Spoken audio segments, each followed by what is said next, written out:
Squad Busters just released their newest video and I analyzed every single frame of it. So here is everything we know about the upcoming update, including some secrets that they didn't draw attention to. First, Jessie is a rare unit and she packs a huge punch. With 1000 HP and 215 attack, she has the third highest damage in the game, behind Witch and Penny, but very little HP. What makes her crazy though is her turret, Scrappy, which will spawn every single time she opens a chest. Now this turret is not permanent. You can see it slowly losing health and it has a decent amount of damage, but the range is crazy. I can't stress this enough. The range is so absurd. You can see it all over the video just firing from off screen. And because range is so limited in Squad Busters, Scrappy's always gonna outrange any squad. But that's not all. At 2 stars, Jessie's shots will bounce between units, meaning she's gonna absolutely shred squads. Squads are just so tightly packed that like there's no way it's not gonna bounce. Like it's just gonna go crazy. And so her attacks and her turret are absolutely insane. But that's not all. At 3 stars, she gets a turret spell with a pretty wide throw radius. But if you look closely, she can have multiple turrets, all right? I'm predicting Jessie's an S tier. She just doesn't look fun to deal with. Like everything about her just works so well in Squad Busters. Here's her 1 star, 2 star, and 3 star portrait. Next, we have the Ice Wizard, who is a rare unit as well. Holy heck, the Ice Wizard is just so cute. Like it's so cute. Ice Wizard gives a super free spell, which has a wider radius than the regular one and lasts much longer. At 2 stars, he can chill enemies, and Paula says they fan in a cone after 4 hits, but it looks like it actually takes 6 hits. So maybe they made a change, or it takes 4 hits for his super or ultra form. At 1000 HP and 110 attack, it's not a lot of damage, but he is just so good for support. I can see him being really good on both offense and defense. Like he's able to splash really well. I put him in A tier. He's always going to be helpful, but he's not the greatest damage dealer, so you need to put him with other things. Here is his 1 star and 2 star portrait, and if you check the thumbnail, you can actually see his ultra portrait, which is sick. Next, we have Dr. T, who's going to be epic. With 2100 health and 125 damage, he's a lot like Royale King in terms of stats, but that's not all, because Dr. T comes with his Mega Crab, making it the least controversial Mega in Squad Busters. Dr. T spawns normally, but when you collect 10 coins, he will deploy his Mega Crab, which will spawn like a little bit behind him. What's crazy though is that this crab will chase other squads, ignoring monsters completely. So Dr. T is almost like a PvP unit in a sense. For the crab, its attacks are fairly slow. It has to like wind up, but it looks like it does pierce. You can see it pierce multiple enemies here and then only 1 here. So it looks like it might need to be lined up in just the right way. It looks like there's different forms of the crab. We can see 1 eye on the crab with Dr. T's baby form, and then once he goes to classic, we see 3 eyes. So it looks like his 2 star form makes the crab stronger in some way. Additionally, once he gets his super or ultra, I'm not sure which one it is, the crab gets even crazier. However, when Dr. T gets more coins after having a crab already, it boosts his crab. And so I'm not sure if these visuals are just from upgrading Dr. T or just getting lots of coins mid-game. One thing that is interesting is that players will see the crab coming with an indicator. I predict Dr. T will be B tier. His crab will be super annoying for other players, but it's also gonna run off from you, so you won't be able to like synergize with it super well. But at the same time, his coin threshold is really low, so it depends. I also think he can only have 1 crab at a time, but if he could have multiple, that would make him A tier. Here's his 1 star and 2 star portrait, and then I showed this before, but here's his ultra or super form. Jessie, Ice Wizard, and Dr. T are coming with the new Ice World. Now, I rewatched Squad Talk on 25% speed multiple times, and there is so much hidden in Ice World. First of all, Ice World is just absolutely beautiful, right? Everything's themed, but there's a few special mechanics that are not just visual. First, we have these sheets of ice that interact with the environment, and so you can see Ice Wizard sliding here, and then also this box slides as Jessie attacks it. Additionally, we also have these snowmen that are all over the world, which you can destroy for loot. We also have a ton of new monsters, and these things are really hard to see. You really have to slow down the footage, but here are all the monsters. First, we have ice skeletons. These ice skeletons are actually really cool, right? The ice works as a shield, so if you destroy the ice skeleton, it becomes a normal skeleton. Next, we have ice guards, which drop 5 coins and 1 gem. Next, we have ice bomber, and this thing will chill your squad, so you have to be really careful. It's really cool. We also have ice spirits. It's unclear if these are permanent in Ice World or just for the event, which we'll discuss shortly. We also have 3 boss monsters in the middle of the map, including Yeti, Ice Golem, and Dragon with this crazy purple attack. Additionally, there's a spiked shield monster, which I can't find anywhere else in the video. It has horns in it, but it's not the Yeti. It's really weird. It's only available for a few frames in like the corner of the video. Additionally, you can see tank things in Ice World, but I didn't see any beehives, so I just wanted to mention that. Now, when Ice World releases, everyone who's at Desert World or above, so level 15 or above, will get early access to Ice World. The Ice World sneak peek event lasts 7 days, and this event is so good because they're giving away Ice World characters for free. During the event, you will need to bust ice spirits, and the more you destroy, the more chests you'll get.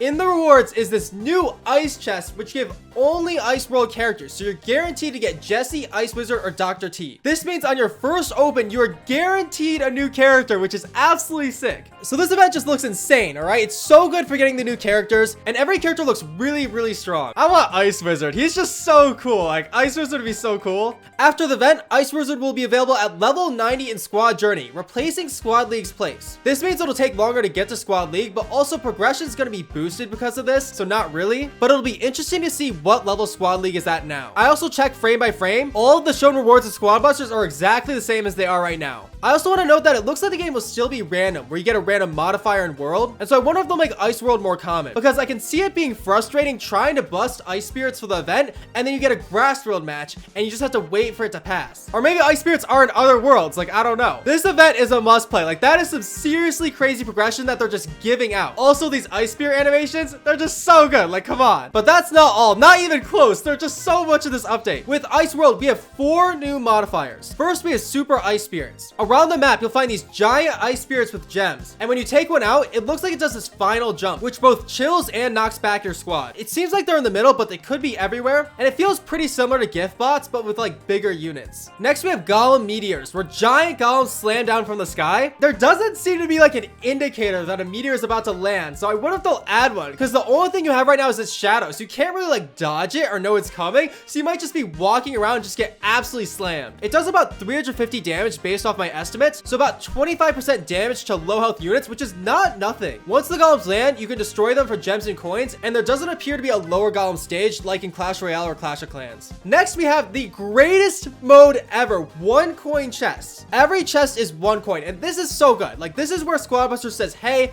let's make the game as fun as possible. Because honestly, a lot of these modifiers just feel like loot boxes in a different form. It just has so much strategy. It just looks so fun to build up a massive squad. Honestly, just so cool. Also, a reminder that you occasionally get 2 modifiers at once. Lastly, we have Gem Hot Pot. You pick up these cauldrons and they start acting like gem mines on your head, and they go crazy. It looks like they're available both inside and outside the middle. And so like a gem mine, they'll slowly start producing gems before bursting, and holy heck, that is so many gems. There's so many gems. So picking these up is so much value, but you also have a huge target on your back. It's a little hard to see, but before popping open, the pot will blink white, just like a gem mine. So you'll know when it's about to get crazy. Overall, a really interesting mode. I really like it. Like, it forces you to interact with others. It's a really cool mechanic. However, I'm not sure what happened if you get busted with a pot on your head. Maybe it'll burst instantly. So Ice World has so much stuff. I can't wait to listen to the Ice World music once it comes out, but we're still not done yet. All right, we have another new character. We have skins. We have the new seasons. We have the quality of life changes. We have so much. Let's go. The 4th new character coming to Squad Busters is the Bandit, which you can unlock in July with the Bandit event. She's a rare unit, and she is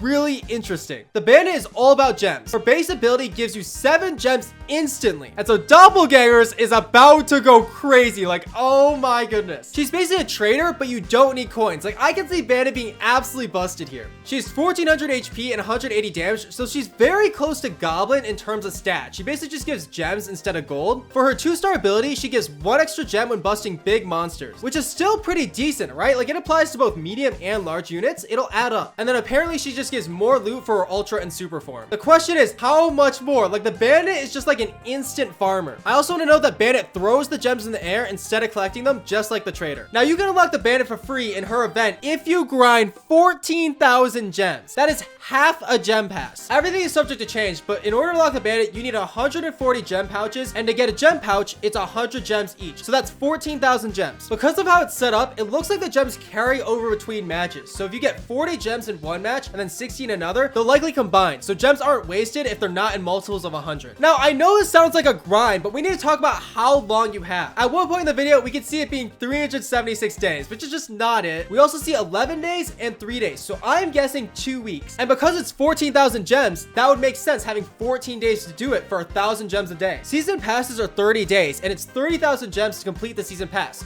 So this literally just lines up with the season if it's 2 weeks. You can also pay 1,000 coins for 1 pouch, and honestly, that's a great deal, considering rare units are normally like 100,000 coins. Honestly, this is fantastic. We get a free rare unit, not counting the Ice World event, and if people don't want to grind and get it sooner, they can pay for it. But also, this is very nice for free-to-play players. 1,000 gems a day is a lot, but that's manageable. If you're doing your daily chest every single day, that's probably about what you're getting. And so I feel like this event satisfies everyone really well here, right? It's super duper nice. Here is Bandit's 1-star and 2-star form. Her 3-star form has this pink stripe in her hair, and then here's her 4-star silhouette. Now, Paul says that if you don't finish, you can pay coins or you can wait for it to come back. It's implied that you keep your progress. I think it's technically not confirmed, but it looks like this will be a recurring event that appears until you finally unlock Bandit. But on top of that, we have another new event called Bounty Hunt. For this event, Ultra Colt will appear in your plaza, assigning you monsters to hunt in exchange for gold. The bounty shown in Squad Talk shows 2 bounties, 2,000 gold for Uncaged Goblin, and then a secondary bounty on Kaiju or Yeti, which gives 10,000 gold. So maybe you get a medium unit to hunt and then a boss unit. Either way, this event is 12,000 extra gold every time it shows up. Like, it's literally just a free gold buff. During bounty events, when you see a unit that you have a bounty on,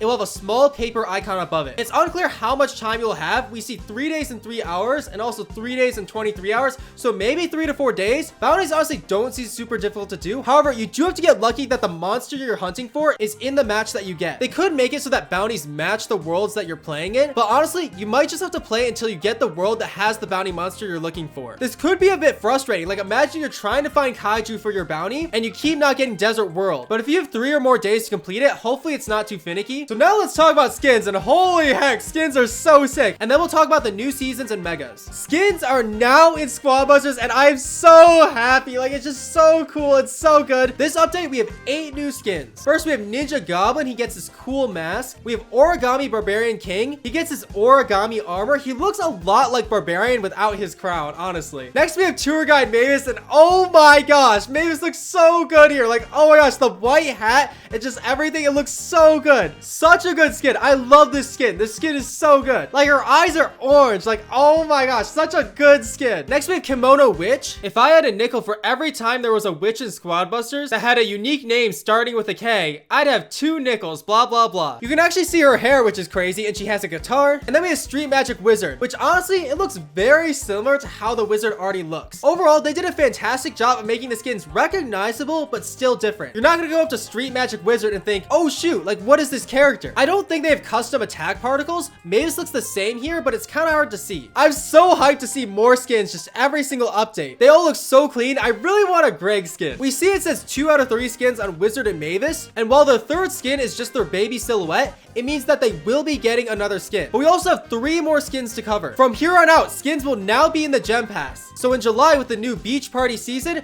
we will be getting Pool Party Hog Rider. Look at his pig, it has a unicorn horn. And in the next season, we'll get Retro Future Colt, which almost looks like Mecha Colt from Brawl Stars. And finally, we have Black Belt Chicken. When Paul is talking about it, she's like, no one asked for this, but we did it anyway. And so it sounded like a meme skin was coming, but honestly, it's a clean skin. It's just a really good skin. And like all other skins, it's recognizably chicken, but it's also recognizably different. All players will be able to unlock Black Belt Chicken for free in a community event in July. So let's talk about the 2 new seasons coming to Squad Busters. In July, we have the Beach Party season with the new hog skin, but we also get a new mega, Resort Royale King. He has 3 orange recruits, and in the footage, you can see that they're already at crazy low health. Like, I'm not super intimidated by this mega. However, I do really like his animation where he El Primos a towel. We also have Sunbird Barbarian, which does a lot of damage. Gotta watch out for that one. One thing to know is that in the past, Resort Royale King is exactly where Kitsune Witch currently is. If Resort Royale King replaces Kitsune Witch, that means it will only be on the paid side of the pass, not the free side. But it'll also be in the shop. Like, I don't know. I just wanted to note that. From what we see, the pass looks exactly the same as the existing one, but we know that there will be skins, so we'll see what changes occur. In August, we have the Burgers and Bullets season, and on top of the Colt skin, we have Street Trader, who has a really nice hat. He has 10 coin slots total, so it's probably gonna be 10 coins for like 3 gems, could be 5 gems. We'll see what they do. It could be really, really good. We also have Fast Food Tank, which does crazy damage. I love how silly and different this mega is. Paul also addressed mega units and keys. They've heard lots of feedback, but while there's no big changes for now, they are working on something. I think that's great, just letting us know that they're listening. This is great communication. Paul did say no big changes, so maybe there are some small changes. We'll have to see what happens. Now, we're still not done, not even close. I analyzed this video like crazy, and here are all the secrets that I noticed. First, we have a new Plaza cosmetic. There's this bird nest for the Heyday chicken. When when you target your squad, there's now a yellow highlight to show